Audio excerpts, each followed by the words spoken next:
அனைவருக்கும் வணக்கம். நாம் இந்தியன் சொசைட்டி சீரிஸ் பார்த்துட்டு இருக்கோம். இந்த கிளாஸில் நாம் women movements and issues in Indian சொசைட்டியில் உமனுடைய மூமெண்ட்ஸ் என்ன, அவங்க அந்த சமுதாய படிநிலைகளிலிருந்து எந்தெந்த பேரியர் தாண்டி வந்திருக்காங்க, இப்போது எந்த அளவுக்கு அவங்க அந்த ஸ்ட்ராட்டிஃபிகேஷன் லெவல்லேருந்து மாறி இருக்காங்க, அவங்களுக்கு மொபிலிட்டி லெவல் என்ன இருக்குது, அது பிறகு உமன்ஸ் எல்லாம் சேர்ந்து என்ன மாதிரியான மூமெண்ட்ஸை கொண்டு வந்திருக்காங்க. இதுக்கு ஒருத்தர் நம்ம வந்து கிளாஸில் பார்க்க போகிறோம். அவங்களுக்கு பிரச்சனைகள் நம்ம கிளாஸில் பார்க்க போகிறோம்.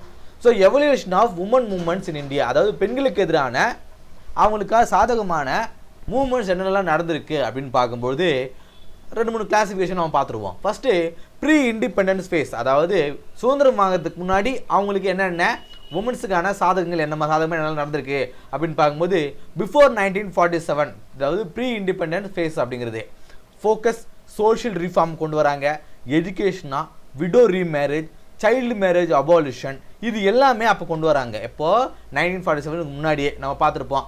சைல்டு மேரேஜ், அதாவது குழந்தை திருமணத்தை தடுக்கிறது, அதாவது விதவைகள் மறுமணத்தை விதவைகள் மறுமணத்தை என்கரேஜ் பண்ணுறது, எஜுகேஷனுக்கு கொண்டு வரது, இதெல்லாம் யார் யார் பண்ணியிருப்பாங்க பாருங்கள்.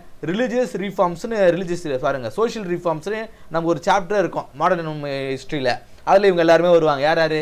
ராஜாராம் மோகன் ராய், ஈஸ்வர் சந்திர வித்யாசாகர், சாவித்ரிபாய் பூலே, இவங்க எல்லாருமே இதில் இந்த ரீஃபார்ம்ஸுக்கு காரணமானவங்க. பிரம்மோ சமாஜ் அப்படிங்கிறவர் ஆன்டி சடி அண்டு சைல்டு மேரேஜ், இதில் ராஜாராம் மோகன் ராய் வந்து தோணு இருப்பார். பிரம்மோ சமாஜ் அப்படிங்கிறது சதிக்கு எதிராகவும், அதாவது கணவன் இருந்த உடனே அந்த நெருப்பிலேயே மனைவி வந்து தூக்கி போட்டுருவாங்க, இது பேர் தான் சதி அப்படிங்கிறது. ஸோ சைல்டு மேரேஜும் வந்து ப்ரிவென்ட் பண்ணதும் வந்து இந்த இயக்கங்கள் தான். அது பிறகு உமன் இன் ஃப்ரீடம் சர்க்கிள், சுதந்திரத்துக்காக பெண்கள் போராடி இருக்காங்க. சரோஜினி நாயுடு, அன்னி பெசன்ட், கஸ்தூரிபா காந்தி, இவங்க எல்லாருமே சுதந்திரக்காகவும் நம்ம நாடு சுதந்திரக்காக பெண்களும் வந்து போராடி இருக்காங்க. இது வந்து ப்ரீ இண்டிபெண்டன்ஸ். போஸ்ட் இண்டிபெண்டன்ஸ் பார்க்கும்போது 1947 1970 வரைக்கும் இது ஒரு ஃபேஸாக சொல்கிறாங்க. இப்போது கான்ஸ்டியூஷனல் ரைட்ஸ் வந்து அவங்களுக்கு கொடுக்குறாங்க. அரசியலமைப்பிலேயே வந்து அவங்களுக்கு சில உரிமைகளையும் தராங்க. ஈக்குவாலிட்டி பிஃபோர் லா, சட்டத்துக்கு முன்பு அனைவரும் சமம், அது ஆணாக இருந்தாலும் பெண்ணாக இருந்தாலும் அவங்கள டிஸ்கிரிமினேட் செய்யக்கூடாது. 1950 கான்ஸ்டியூஷன் என்ன சொல்கிறது? ஈக்குவாலிட்டி. ஆர்டிகல் 40 to 60 என்ன சொல்கிறது? அவங்க ஆண் பெண் யாராக இருந்தாலும் சமமாக பார்க்கணும், வேலை வாய்ப்புகளை சம உரிமை கொடுக்கணும் அப்படிங்கிறது. First wave of legal reforms in marriage inheritance, அதாவது இந்த மேரேஜ்லேயே ஆகட்டும், இந்த சொத்துரிமைகளையும் வந்து இந்த வாரிசு உரிமையிலுமே வந்து முதல் ரீஃபார்ம்ஸு, ஃபர்ஸ்ட் வேவ் ஆஃப் ரீஃபார்ம்ஸ்ன்றது இந்த பீரியடில் தான் வந்து நடந்துச்சு அப்படின்னு சொல்கிறாங்க. ஹிந்து சக்சஷன் ஆக்ட் 1956 வந்து கொண்டு வந்திருப்பாங்க. அதில் வந்து பெண்களுக்கு அந்த வாரிசு உரிமையெல்லாம் வந்து கொண்டு வரணும் அப்படிங்கிற சட்டங்கள்லாம் வந்து அதில் கொண்டு வந்திருப்பாங்க. செகண்ட் ஃபேஸ் அப்படிங்கிறது 1970 அண்டு 1990s வந்து கொண்டு வந்திருப்பாங்க. இந்த ஃபேஸில் என்ன சொல்லியிருக்காங்க? பெண்களுக்கு மீதான அந்த வன்முறையையும், அது பிறகு டவுரி வரதட்சணை மூலமாக மரணங்கள் ஏற்படுவதையும், அது பிறகு ஒர்க் பிளேஸ் ரைட்ஸ், சம ஊதியத்தை கொடுக்கணும் அப்படிங்கிற மாதிரியான இந்த ரைட்ஸ்லாம் வந்து இந்த காலகட்டத்தில் கொண்டு வராங்க. இது வந்து செகண்ட் ஃபேஸ். இந்த ஃபர்ஸ்ட் ஃபேஸ் அப்படிங்கிறது பார்த்துங்க, இந்த ஃபர்ஸ்ட் ஃபேஸ் அப்படிங்கிறது இந்த இந்தியாவில் போஸ்ட் இண்டிபெண்டன்ஸில் கொண்டு வராங்க. எல்லாருக்கும் வந்து சம உரிமையை கொடுக்கணும், அது பிறகு அவங்க மீதான வன்முறையை தடுக்கணும் அப்படிங்கிறது இந்த ஃபேஸு. ஒவ்வொரு காலகட்டமாக இந்த ஃபேஸ் அப்படின்னு ஒவ்வொரு ஃபேஸாக கொண்டு வராங்க. பாருங்கள், மதுரா ரேப் கேஸ் அப்படிங்கிறது 1972 கொண்டு வருது, அது ஒரு பிரச்சனை ஆகுது. ஷாகோ பானோ கேஸ் அப்படிங்கிறது 1985 கொண்டு வராங்க. இந்த மாதிரியான கேஸில் என்ன பண்ணுது? ஒரு டிபேட் ஏற்படுத்துது. பெண்கள் மீதான அந்த வன்முறை அதிகமாகிட்டே இருக்குது, அதுக்காக நம்ம சட்டங்களை கொண்டு வரணும் அப்படிங்கிற சட்டங்களை நம்ம ஏற்படுறதுக்கான இந்த வழிவகையில் இந்த பிரச்சனைகள் தான் வந்து ஸ்டார்ட் பண்ணுது. உமன் குரூப்ஸ் லைக் சேவா, சகேலி அப்படிங்கிற மாதிரி உமன் குரூப்ஸும் வந்து ஏற்படுது. அந்த ஏற்படுத்தின வாயில தான் அவங்களுக்கான உரிமைகளுக்காக அவங்க போராட ஆரம்பிக்கிறாங்க. அது பிறகு மாடர்ன் இந்த ஏரியாவில், அதாவது போஸ்ட் 2000க்கு பிறகு ஃபோக்கஸ் ஆன் ஜெண்டர் ஜஸ்டிஸ், அந்த பாலின சமத்துவம் அப்படிங்கிறதாகட்டும், digital rights, workplace safety, இது எல்லாமே இந்த இடத்துல கொண்டு வராங்க. இப்போ டெவலப் ஆகிடுச்சுல டெக்னாலஜிக்கல, அதனால் பாருங்கள் மீ டூ மூமெண்ட், பெண்களுக்காக அந்த செக்ஷுவல் ஹராஸ்மெண்ட் நடக்கும்போது இந்த மீ டூ மூமெண்ட், அது பிறகு ஒர்க் பிளேஸ் ஹராஸ்மெண்ட் லாஸ், அது பிறகு ஈக்குவல் பே, 2 பேருக்கு சமமான ஊதியம் கொடுக்கணும் அப்படிங்கிறது, இந்த மாதிரியான பிரச்சனைகள் இப்போ இருக்குது. அப்படின்னா அதுக்கு தகுந்த மாதிரி பெண்கள் போராட ஆரம்பிக்கிறாங்க. சரி, இப்போ கான்ஸ்டியூஷனலாகவும் லீகலாகவும் என்னென்ன பெண்களுக்கான சேஃப்கார்ட்ஸ் இருக்குது அப்படின்னு பார்க்கும் மேலே கொடுக்கக்கூடிய இந்த பிரச்சனைகள்லாம் அவங்களுக்கு ஏற்படுது அப்படின்னா அதை அவங்க சட்டத்தின் வாயில எப்படி அவங்க தவிர்த்துக்கலாம் அப்படின்னு பார்க்கும்போது article 14 equality before law, article 15 clause 3 state can make special provision for, பெண்களுக்காக தனியாக சில ப்ரொவிஷன்ஸ் அவங்க ஏற்படுத்தி தரணும். ஆர்டிகல் 39D என்னென்ன ப்ரொவிஷன், பேருந்து போகணும் அப்படின்னா அவங்களுக்கான தனி இருக்கைகள், இதெல்லாமே ஒரு கைண்ட் ஆஃப் ஒரு ஸ்பெஷல் ப்ரொவிஷன் ஃபார் உமன் தான். Article 39 clause D equal pay for equal work, 2 பேரும் ஒரே மாதிரி வேலை செய்கிறாங்க, அவங்களுக்கு ஈக்குவலான பேவை கொடு அப்படிங்கிறது. ஆர்டிகல் 42 மெட்டர்னிட்டி ரிலீஃப், அதாவது பேறுகாலங்களில் அவங்களுக்கான விடுமுறையை கொடுக்கறது.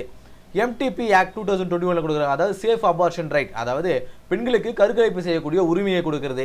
இப்போ அவங்க மென்டல் இல்னஸாக இருக்காங்க, இல்லை வந்து ஃபிசிக்கலாக அவங்க ஹெல்த்தியாக இல்லாமல் இருக்காங்க, இல்லை ஒரு ரேப் விக்டமாக இருக்காங்க, அவங்க அபார்ஷன் செய்யணும்னு நினைக்கிறாங்கன்னா அவங்களுக்கான அந்த சேஃப் கார்ட்ஸை கண்டிப்பாக அரசாங்கம் கொடுத்தாகணும்.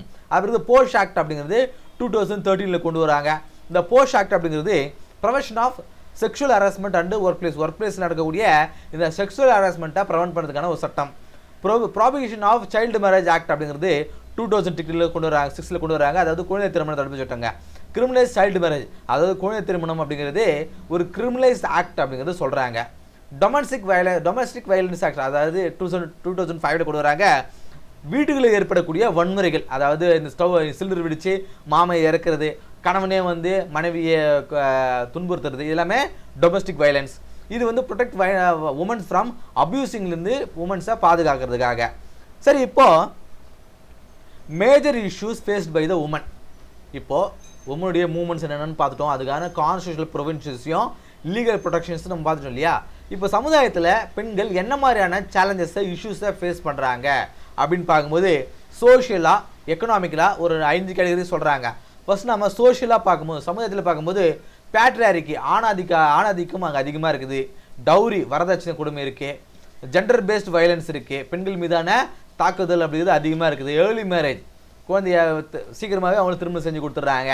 எக்கனாமிக்கலாக பார்க்கும்போது low labour force participation, only 25% of womens are participation in work force, அதை நம்ம பார்க்குறோம். அப்புறம் வேஜ் கேப், ஆண்களுக்கு அதிகமான ஓய்வு இருக்குது, பெண்களுக்கு குறைவான ஓய்வு இருக்குது. அன்பெய்டு ஒர்க், வேலையே இல்லாமல் வீட்டு வேலையை செய்கிறாங்க இல்லையா, அது ஒரு கைண்ட் ஆஃப் ஒரு அன்பெய்டு ஒர்க் தான். வீட்டு வேலையில் அம்மா வந்து சமைக்கிறாங்க, வீட்டு வேலையை செய்கிறாங்க, துணி துவைச்சு போடுறாங்க, இது எல்லாமே வந்து ஒரு அன்பெய்டு ஒர்க் தான். பொலிட்டிக்கல் இஷ்யூஸ் என்னென்னு பார்க்கும்போது லோவர் ரெப்ரஸன்டேஷன், அதாவது சட்டமன்றத்திலே ஆகட்டும் பார்லிமெண்ட் ஆகட்டும் அவங்களுக்கான லோவர் ரெப்ரஸன்டேஷன் இருக்குது. லோக்சபாவில் எம்பியில் பார்க்கும்போது 15% தான் இருக்குது. இப்போ வந்து 30% வந்து இன்க்ரீஸ் 30% 35% வந்து இன்க்ரீஸ் ஆகும் அப்படின்னு சொல்லியிருக்காங்க. நம்ம பார்ப்போம், அதை வந்து அடுத்த எலெக்ஷனுக்கு அப்புறம் கொடுக்குறேன் அப்படின்ற மாதிரி சொல்லியிருக்காங்க, பார்ப்போம். அப்புறம் ஹெல்த்தாக இருக்குது பார்க்கும்போது anaemia, mall nutrition, poor reproductive health care நம்ம பார்க்குறோம். இப்போ ஒரு குடும்பத்தில் இருக்காங்கன்னா அம்மா கம்மியாக தான் சாப்பிடுவாங்க, நம்ம வச்சது மிச்சம் மீதிலாம் சாப்பிடுவாங்க அப்படிங்கிற ஒரு விஷயங்கள் நம்ம கேள்விப்படுறோம். அதனால் அவங்களுக்கு தேவையான நியூட்ரிஷன் அப்படிங்கிறது ரொம்ப குறைவாக இருக்குது. டிஜிட்டலாக பார்க்கும்போது சைபர் புல்லிங், பெண்களுக்கு அதிகமான சைபர் புல்லிங் நடக்குதுன்னு நம்ம பார்க்குறோம். Gender gap in digital access, இப்போது 2 பேர் வீடியோ போடுறோம், இப்போ நான் ஒரு வீடியோ போடுறேன் அப்படின்னா எங்கள் மேடம் ஒருத்தங்க வீடியோ போடுறாங்க அப்படின்னா இப்போது எனக்கு தேவையான நெகட்டிவ் கமெண்ட்ஸை தாண்டி அவங்களுக்கு அதிகமான நெகட்டிவ் கமெண்ட்ஸ் வருது. அது காரணம் என்ன, அந்த சைபர் புல்லிங் அப்படிங்கிறது பெண்ணாக இருக்கிறதுனால அவங்க அதிகமாக வந்து அகெயின்ஸ்டாக வந்து செய்ய மாட்டாங்க. அப்படிங்கிறதுனால அவங்க மீதான அந்த அட்டாக்கிங் அப்படிங்கிறது அதிகமாக இருக்குது. சரி, என்னென்ன டெவலப்மெண்ட்ஸ் வந்து கவர்மெண்ட் கொண்டு வந்திருக்காங்க அப்படின்னு பார்க்கும்போது பாசிட்டிவ் டெவலப்மெண்ட்ஸ், பேட்டி பச்சோ பேட்டி பதோ அப்படிங்கிறது இம்ப்ரூவிங் கேர்ள் சைல்டு எஜுகேஷன், பெண்களுக்கான கல்வியை இம்ப்ரூவ் பண்ணுறதுக்காக கொண்டு வரப்பட்ட திட்டங்கள்ங்க. உஜ்வாலா யோஜனா அப்படிங்கிறது ரெடியூஸ் த கிச்சன் பர்டன், பெண்கள் வந்து கிச்சன்லேயே இருக்கக்கூடாதுன்றதுக்காக கொண்டு வரப்பட்ட ஒரு திட்டம். அது செல்ஃப் ஹெல்ப் குரூப் எஸ்எஸ்ஜி அப்படிங்கிறது சிறு சிறு குழுக்கள்லாம் இருப்பாங்க, மகளிர் சுய குழுன்னு சொல்லுவாங்க இல்லையா, ரூரல் உமன் ஃபினான்ஷியல் எம்பவர்மெண்ட், அதான் மகளிர் சுய குழு, லோன்லாம் கொடுப்பாங்க. அது மூலமாக நம்ம எக்கனாமிக்கலாக அப்லிஃப்ட் பண்ணிக்க முடியும் நாமளே. Women led startups increasing role in entrepreneurship, அதாவது பெண்கள் ஏதாவது ஒரு ஸ்டார்ட் அப் செய்கிறாங்க அப்படின்னா அதுக்காக ஹெல்ப்ஃபுல்லாக கொண்டு வரப்பட்ட ஒரு திட்டங்கள். ரிசர்வேஷன் இன் பஞ்சாயத்தில் 33% ஆஃப் கான்ஸ்டியூஷனல் ரிசர்வேஷனை கொண்டு வரப்படுது பஞ்சாயத்து ரிசர்வேஷனில்.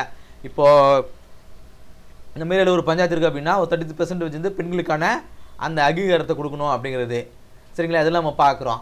இது எல்லாமே ஆல்ரெடி நம்ம தமிழ்நாட்டில் ஆல்ரெடி கொண்டு வரப்பட்டது தான், நம்ம பார்த்து தான் இருக்கிறோம். கிச்சன்லேயே இருக்கக்கூடாதுக்காக தான் மிக்சி கிரைண்டர்லாம் கொடுத்துருக்காங்க.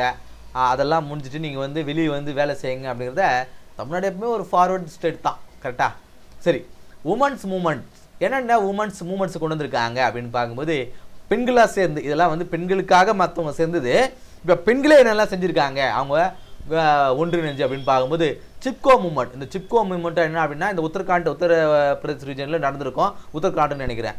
So eco feminism women protect the forest, அதாவது மரங்களை கட்டி பிடிச்சிட்டு நாங்கள் வெட்ட மாட்டோம் அப்படிங்கிற மூமெண்ட் வந்து பெண்கள் எடுத்தாங்க. அதுதான் வந்து சிப்கோ மூமெண்ட் அப்படிங்கிறது. அதனால தான் அந்த காடுகள் அழிப்பதை வந்து கவர்மெண்ட் வந்து தடுத்தாங்க. இது நம்ம பார்த்துருப்போம் சிப்கோ மூமெண்ட் அப்படிங்கிறது. ஸோ பெண்கள் முன்னெடுத்த ஒரு விஷயம், காடுகளை வந்து மரங்களை வந்து கட்டி தழுவி இது வெட்ட விட மாட்டோம் அப்படிங்கிற மூமெண்ட் தான் வந்து சிப்கோ மூமெண்ட். அப்புறம் சேவா செல்ஃப் எம்ப்ளாய்டு உமன் அசோசியேஷன் அப்படிங்கிறது, right of poor working women's இதுக்காக கொண்டு வரப்போகிற திட்டம். பிங்க் சட்டி சாம்பெயின் அப்படிங்கிறது 2009 கொண்டு வருவாங்க.